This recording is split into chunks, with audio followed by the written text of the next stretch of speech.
How do you explain to your son that his dead mother just boarded your flight?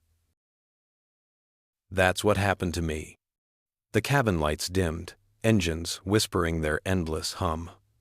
I was pretending to read when my son tugged my sleeve. His fingers trembled, his whisper barely cut through the noise. "Dad? That's Mom." I turned my head slowly, afraid reality might snap if I moved too fast.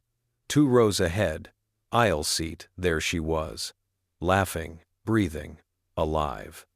Shorter hair, new clothes, the same ring-catching cabin light.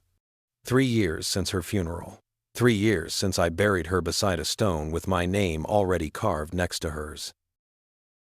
The man beside her leaned in, whispered something. She smiled like she'd never met grief. Their knees brushed not by accident. My wife, my dead wife, was living a new life like ours never existed.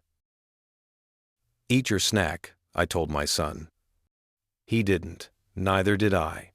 The air thickened, like the cabin had lost oxygen. The seatbelt sign blinked, a small light saying, "Stay seated in the impossible." I stared at the back of her head, the ghost who had rewritten her story. 3 years ago, they said she died in a car crash. Closed casket. The coroner said the body was too damaged to view. I signed the papers numb, raised our boy alone, and learned to fill silence with borrowed strength. And now she was right there, laughing with another man. Every detail from that night clawed back. The neighbor who said she saw her leave early, the missing phone, the insurance payout that never landed in her name. He handed her a drink. Their fingers lingered a second too long. That wasn't affection, that was choreography. I leaned back. The ache inside wasn't grief anymore, it was calculation. If she could fake her death, she could do anything. And if she could do anything, so could I. When we landed, I didn't go to her.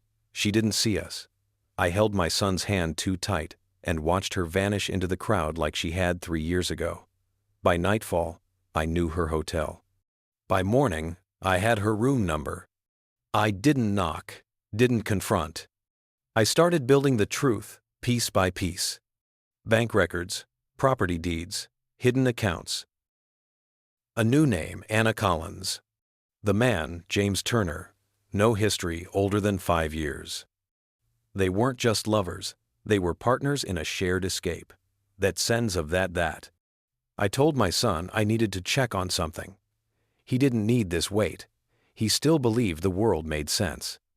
DNA kits, coroner's reports, insurance files. I sifted every line like ash. The cracks weren't small, they were chasms. The coroner who certified her death suspended for falsifying reports. The neighbor who saw the crash sold her house and disappeared. The insurance money hidden in a shell account, touched by someone using my last name. Then came the DNA results. A napkin from her hotel cafe, 99.99% match. She was my wife, no doubt left to hide behind. I waited until she was alone. No James, no crowd. Just her, walking like she hadn't stolen 3 years from us. I brushed her arm as I passed. She froze. Her eyes widened, then fled. I followed down a quiet street into a narrow alley that swallowed sound. "You died," I said. Her lips parted, trembling. "You weren't supposed to." She cut herself off. I handed her the DNA report. She stared at it, then at me, and something cracked behind her eyes. Not guilt, panic. "Our son saw you," I said. "You faked your death, left him to grieve a ghost, left me to bury you. For what? A new name? A cleaner lie?" She didn't answer. She didn't need to. Silence confessed for her. "I've already sent everything to the police, the insurance company, and your friend James." Her face drained. Fear flickered and stayed. "Don't do this."